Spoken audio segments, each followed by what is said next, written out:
November 12వ తేదీ అత్యంత విశేషమైన దీపావళి అమావాస్య. లక్ష్మీదేవికి ఎంతో ప్రీతికరమైన రోజు. ఈ రోజు రాత్రి మీరు ఏం చేయకపోయినా లక్ష్మీదేవి పటం ముందు ఈ ఒక్క దీపాన్ని వెలిగిస్తే చాలు అఖండ లక్ష్మీ కటాక్షం కలుగుతుంది. సిరి సంపదలు, భోగ భాగ్యాలు కలుగుతాయి. రాజయోగం పడుతుంది. మరి దీపావళి రోజు ఏ దీపాన్ని వెలిగించాలి అంటే అదే ఉమ్మెత్తకాయల దీపం. ఈ ఉమ్మెత్తకాయల దీపాన్ని సాధారణంగా ఎప్పుడైనా వెలిగించవచ్చు. ముఖ్యంగా లక్ష్మీదేవికి ఇష్టమైన దీపావళి రోజు చాలామంది వెలిగిస్తారు. అదేవిధంగా కార్తీక మాసంలో కూడా ఉమ్మెత్తకాయల దీపాన్ని వెలిగిస్తారు. దీనికి ఏం చేయాలి అంటే ముందుగా ఉమ్మెత్తకాయలు తీసుకోవాలి. కాస్త పెద్ద సైజులో ఉన్నవి సేకరించి తెచ్చుకోవాలి. దీంట్లో ఉన్న గింజలను తీసివేయాలి. ఇలా గింజలు తీయగానే లోపలి భాగమంతా ఖాళీగా అయిపోతుంది. ఇప్పుడు దాన్ని శుభ్రపరిచి దాంట్లో 2 వత్తులు వేసి ఆవు నెయ్యి లేదా కొబ్బరి నూనె లేదా నువ్వుల నూనె పోయాలి. తరువాత ఏకహారతితో కానీ అగరవత్తులతో కానీ దీపాన్ని వెలిగించాలి. అయితే దీపాలు ఎన్ని వెలిగించాలి అనే సందేహం మీకు కలగవచ్చు. బేసి సంఖ్యలో దీపాలు వెలిగించాలి అంటే ఆడ్ నెంబర్లో 1, 3, 5, 7, 9 ఇలా ఉమ్మెత్త దీపాలను పెట్టవచ్చు. ఉమ్మెత్త దీపాలను ప్రమిదలో కానీ కొంచెం ఆవుపేడ ఉంటే ఆవుపేడ తీసుకుని దాని మధ్యలో ఉమ్మెత్త కాయల ప్రమిదల్లో పెట్టి దీపాలు వెలిగించాలి. ఎప్పుడైనా దీపాలను అగరబత్తితో కానీ ఏకహారతితో కానీ వెలిగించాలి. అగ్గిపుల్లతో మాత్రం దీపాన్ని వెలిగించకూడదు. ఇలా వెలిగించిన తర్వాత ఉమ్మెత్తకాయలకు పసుపు కుంకుమ అలంకరించాలి. ఈ విధంగా చేసి దీపాన్ని లక్ష్మీ స్వరూపంగా భావించి నమస్కారం చేసుకోవాలి. ఆ తరువాత ఓం క్లీం శ్రీం శ్రీయై నమః అనే మంత్రాన్ని పఠించాలి. అయితే ఉమ్మెత్తకాయల దీపాన్ని వెలిగించడం వల్ల ఎటువంటి ప్రయోజనాలు ఉంటాయి అంటే ఉమ్మెత్తకాయల దీపం లక్ష్మీదేవికి ప్రీతికరమైనది. అలాగే మహాశివుడికి కూడా ఎంతో ఇష్టమైనది.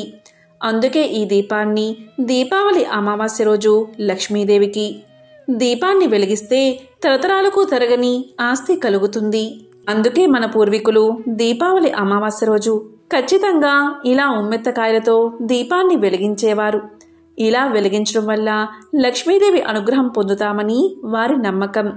దీపావళి రోజు ఎవరైతే లక్ష్మీదేవికి ఉమ్మెత్త దీపాన్ని వెలిగిస్తారో వారికి అఖండ లక్ష్మీ కటాక్షం కలుగుతుంది.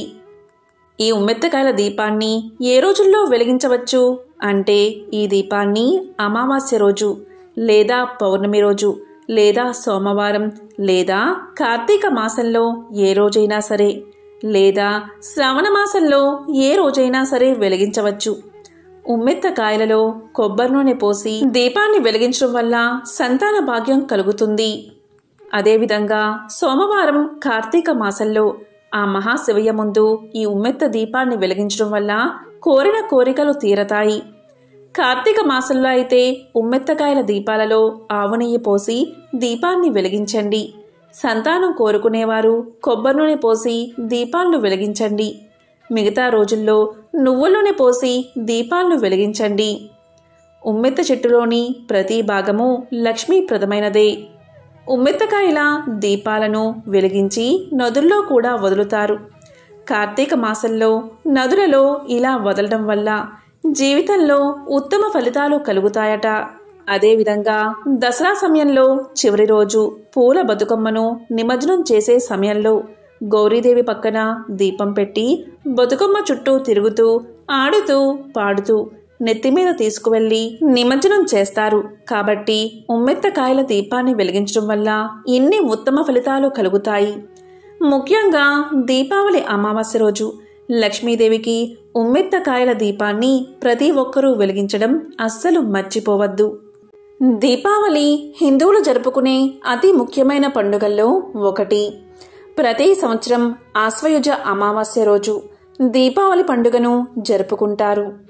దీపాన్ని పరబ్రహ్మ స్వరూపంగా భావించి దీపావళి రోజు లక్ష్మీ పూజ చేసిన తర్వాత ఇల్లంతా దీపాలతో అలంకరిస్తారు. మనో వికాసానికి, ఆనందానికి, నవ్వులకు, సంపదలకు చిహ్నంగా ఈ దీపాన్ని భావిస్తారు. ఆశ్వయుజ బహుళ చతుర్దశి నుంచి కార్తీక మాసమంతా సంధ్యా సమయంలో మట్టి ప్రమిదల్లో దీపాలు వెలిగిస్తారు. మరి ఈ సంవత్సరం అంటే 2023వ సంవత్సరం దీపావళి ఎప్పుడు వచ్చింది? లక్ష్మీ పూజను ఎప్పుడు చెయ్యాలి? వృషభకాల సమయం ఎప్పుడు? దీపాలు ఎప్పుడు వెలిగించాలో ఇప్పుడు ఈ వీడియోలో తెలుసుకుందాం. దీపావళి రోజు ముఖ్యంగా లక్ష్మీ పూజ చేస్తారు. దీనికి సంబంధించిన ఒక కథ చెబుతారు. పూర్వం ఒకసారి దూర్వాస మహర్షి దేవేంద్రుడి ఆతిథ్యానికి వెళ్లి ఒక హారాన్ని ఇస్తాడు. ఆ హారాన్ని తిరస్కరించిన ఇంద్రుడు తన ఐరావతం మెడలో ఆ హారాన్ని వేస్తాడు. ఏనుగు ఆ హారాన్ని కాలితో తొక్కేస్తుంది. అసలే దూర్వాసుడికి కోపం ఎక్కువ. ఇదంతా చూసి కోపంతో రగిలిపోయిన ఆ మహర్షి దేవేంద్రుణ్ణి శపిస్తాడు. ఆ శాప ఫలితంగా తన స్థానాన్ని, సర్వ సంపదలను కోల్పోతాడు. దిక్కు తోచని స్థితిలో శ్రీ మహావిష్ణువును ప్రార్థిస్తాడు.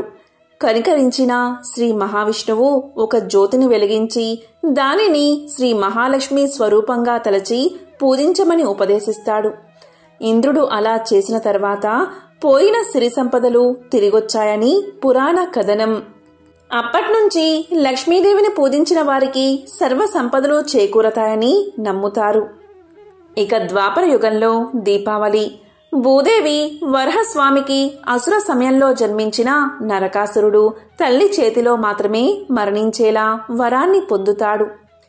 వరగర్వంతో లోకకంటకుడిగా తయారైన నరుకుడు ముల్లోకాలను పట్టి పీడిస్తాడు. నరకాసురుడి బాధలు భరించలేని దేవతలు, మునులు, గంధర్వులు శ్రీహరికి తమ గోడు వెళ్లబోసుకుంటారు. వారి మొర ఆలకించిన శ్రీ మహావిష్ణువు ద్వాపర యుగంలో కృష్ణుడిగా అవతరించి సత్యభామతో నరకాసుర సంహారం చేశాడు. నరకుడు చతుర్దశి రోజు మరణించగా ఆ తర్వాత రోజైన దీపావళి రోజు దీపాలు వెలిగించి ప్రజలు సంబరాలు చేసుకున్నారు. ఇక త్రేతాయుగంలో రావణ సంహారం తర్వాత సతీ సమేతంగా అయోధ్యకు చేరుకున్నాడు శ్రీరాముడు. అందుకే దసరాకి రావణ దహనం కార్యక్రమం నిర్వహిస్తారు. దసరా తరువాత వచ్చే పండుగ దీపావళి. రావణ సంహారం తర్వాత అయోధ్యకు చేరుకోవడంతో ప్రజలంతా దీపాలు వెలిగించి బాణాసంచా కాల్చి సంబరాలు చేసుకున్నారు. సాధ్యం త్రివర్తి సంయుక్తం వహ్నినా యోజితం మయా గృహానా మంగళదీపం త్రైలోక్య తిమిరాపహం భక్తాదీపం ప్రయచ్చామి దేవాయ పరమాత్మనే త్రాహిమాం నరకాత్ ఘోరాత్ దివ్యజ్యోతి నమోస్తుతే. 3 వత్తులు నూనెలో తడిపి అగ్నితో వెలిగించి శుభప్రదమైన 3 లోకాల చీకట్లను పోగొట్టగలిగిన దీపాన్ని వెలిగించాను. పరమాత్మునికి ఈ దీపాన్ని భక్తితో సమర్పిస్తున్నాను. భయంకరమైన నరకాల నుంచి రక్షించే దివ్యజ్యోతికి నా నమస్కారమని ఈ శ్లోకమర్థం. ఈ సంవత్సరం అంటే 2023వ సంవత్సరం దీపావళి ఎప్పుడు చేసుకోవాలి అంటే ముందుగా అమావాస్య తిథి ఎప్పుడు మొదలైందో ఇప్పుడు తెలుసుకుందాం. నవంబర్ 12వ తేదీ మధ్యాహ్నం 2:44 అమావాస్య తిథి మొదలై నవంబర్ 13వ తేదీ మధ్యాహ్నం 2:56 ముగుస్తుంది. కాబట్టి నవంబర్ 12వ తేదీ దీపావళి. ఇక లక్ష్మీదేవికి వృషభ లగ్న పూజా ముహూర్తం అంటే ఎంతో ఇష్టం. ఈ వృషభ లగ్న కాలం ఎప్పుడు అంటే నవంబర్ 12వ తేదీ సాయంత్రం 5:19 నుంచి 7:19 వరకు ఉంది. లక్ష్మీ పూజా ముహూర్తం కూడా సాయంత్రం 5:19 నుంచి 7:19 వరకు. ఈ వృషభ లగ్న కాలంలో భక్తులందరూ లక్ష్మీదేవిని విశేషంగా పూజిస్తారు. ఈ సమయంలో అమ్మవారిని భక్తి శ్రద్ధలతో కొలిస్తే అఖండ లక్ష్మీ కటాక్షం కలిగి ఆ ఇంట్లో లక్ష్మీదేవి సిరు సంపదలను కురిపిస్తుంది. ఈ కాలాన్నే వృషభ లగ్న కాలము అంటారు. ఈ సమయంలోనే ఇంట్లో లక్ష్మీదేవి అమ్మవారి ముందు దీపాన్ని వెలిగించాలి. ఇంటి ముందు దీపాలు వెలిగించాలి. ఇలా ఈ సమయంలో దీపాలు వెలిగించడం వల్ల మన ఇల్లు సిరి సంపదలతో భోగ భాగ్యాలతో వర్ధిల్లుతుంది. పంచభూతాల్లో ప్రధానమైనది అగ్ని. ఈ అగ్ని ప్రాణికోటి మనుగడకు ఉపకరించే తేజస్సును, ఆహారాన్ని, విజ్ఞానాన్ని ప్రసాదిస్తుంది. ఈ దీపాల వెలిగింపు ద్వారా 3 రంగులు ప్రధానంగా మనకు కనిపిస్తాయి. అందులో నీలము, పసుపు, తెలుపు ఈ 3 రంగులు మానవ మనుగడకు ఆవశ్యకమైనవిగా. ఈ 3 రంగులు జగతిని పాలించే లక్ష్మి, సరస్వతి, పార్వతులుగా భావిస్తారు. అంతేకాదు ఈ 3 రంగులు సత్యం, శివం, సుందరం. ఈ 3 రంగుల దీపపు కాంతి ద్వారా స్త్రీ జగన్మాతలను ఆరాధించినట్లుగా మానవులకు విజ్ఞానం, వివేకం, వినయాలకు సంకేతమని సందేశాత్మకంగా హిందువులు నమ్ముతారు. మానవుడు నరకం నుంచి తప్పించుకోవాలి అంటే, అలాగే దక్షిణాయన పాపకాలం నుంచి తప్పించుకోవడానికి జ్యోతిని దానం చెయ్యాలని చెప్తారు. అందుకుగాను ఆశ్వయుజ మాసంలో వచ్చే బహుళ చతుర్దశి, అమావాస్యలు పరమ పవిత్ర పర్వదినాలుగా భక్తులు భావిస్తారు. దీపావళికి అంతటి శక్తి ఉంది కాబట్టి ఈ దీపాన్ని ఈ వృషభ లగ్న కాలంలో ప్రతి ఒక్కరూ లక్ష్మీదేవి ముందు, అలాగే మన ఇంట్లో వెలిగించాలి. ఇక దీపావళి రోజు అంటే నవంబర్ 12వ తేదీ ఆదివారం రోజు ప్రదోషకాలం వచ్చేసి సాయంత్రం 5:08 నుంచి 7:41 వరకు ఉంది. ఈ లక్ష్మీ పూజా సమయంలో వృషభ లగ్న కాలంలో లక్ష్మీదేవి ముందు ఉసిరికాయ దీపాన్ని వెలిగించి లక్ష్మీదేవికి హారతి ఇస్తే చాలు, ఇంట్లో ఉన్న దరిద్రం మొత్తం తొలగిపోతుంది. ఎందుకు అంటే ఉసిరికాయ శ్రీ మహాలక్ష్మికి ఎంతో ప్రీతికరమైనది. లక్ష్మీదేవికి ఎంతో ప్రీతికరమైన ఉసిరికాయ దీపం వెలిగిస్తే కోరిన కోరికలు తీరతాయి. ఈ మహానిశిత కాలంలో ఓం లక్ష్మీ నమో నమః, ఓం లక్ష్మీ నమో నమః అని 108 సార్లు జపిస్తే చాలు, అఖండ ఐశ్వర్యం ప్రాప్తిస్తుందని పురాణాలు చెబుతున్నాయి. ఆదివారం మధ్యాహ్నం నుంచి అమావాస్య మొదలైంది కాబట్టి ఆదివారం ఉదయం నరక చతుర్థి చేసుకోవాలి. ప్రతి ఒక్కరూ ఈరోజు తప్పనిసరిగా తైలాభ్యంగన స్నానం చేయాలి. అంటే తెల్లవారుజామున 5:17 నుంచి 6:53 లోపు తైలాభ్యంగన స్నానం చేయాలి. తరువాత నరకాసురుడికి చతుర్వతి దీపదానం వదలాలి. అలాగే నరక చతుర్దశి, అమావాస్య రోజుల్లో దీపదానం చేస్తే ఎనలేని పుణ్యం కలుగుతుంది. శాస్త్రాల్లో చెప్పిన ప్రకారం దీపదానం అంటే దీప ప్రజ్వలనం చేయాలి. అలాగే ఉల్కా ప్రదర్శనం ఆచరించాలి. ఉల్కా ప్రదర్శనం అంటే పితృదేవతలు మహాలయ పక్షంలో పితృలోకాల నుంచి భూలోకానికి వచ్చి ఇక్కడ వారి వంశం వాళ్ళు చేసే మహాలయ శ్రాద్ధాలను స్వీకరించి ఆశ్వయుజ అమావాస్య నాడు మరలా పితృలోకానికి పయనమవుతారు. అందువల్ల ఈ 3 రోజులు ప్రదోషకాలంలో ఆకాశం వైపు చూపుతూ ఉండేలా మనోహరమైన దీపాలను దేవాలయాల్లోనూ, మఠాల్లోనూ, ప్రాకారాలపైన, గోశాల్లోనూ పెట్టడం వల్ల పితృలోకాలకు వెళ్లేవారికి దారి చూపినట్లు అవుతుందని శాస్త్రాలు చెబుతున్నాయి.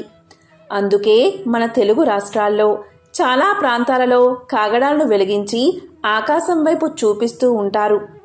దీనినే ఉల్కా ప్రదర్శన అంటారు. ఇప్పటి రోజుల్లో కాగడా స్థానాలలో గోవు కర్రలు లేదా చెరుకు కర్రలు లేదా ఆముదపు కర్రలను ఉపయోగించి వాటి చివరన నూనెలో ముంచిన గుడ్డలను కట్టి వాటిని వెలిగించడం కూడా కొన్ని ప్రాంతాల్లో మనం చూస్తూ ఉంటాం.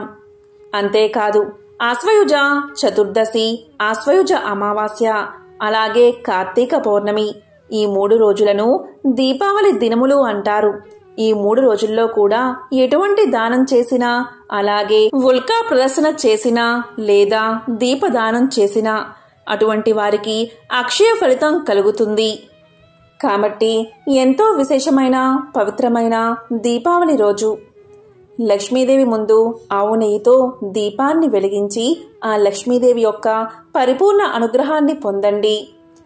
ఓం శ్రీ మహాలక్ష్మియే నమః. ఓం శ్రీ మాత్రే నమః.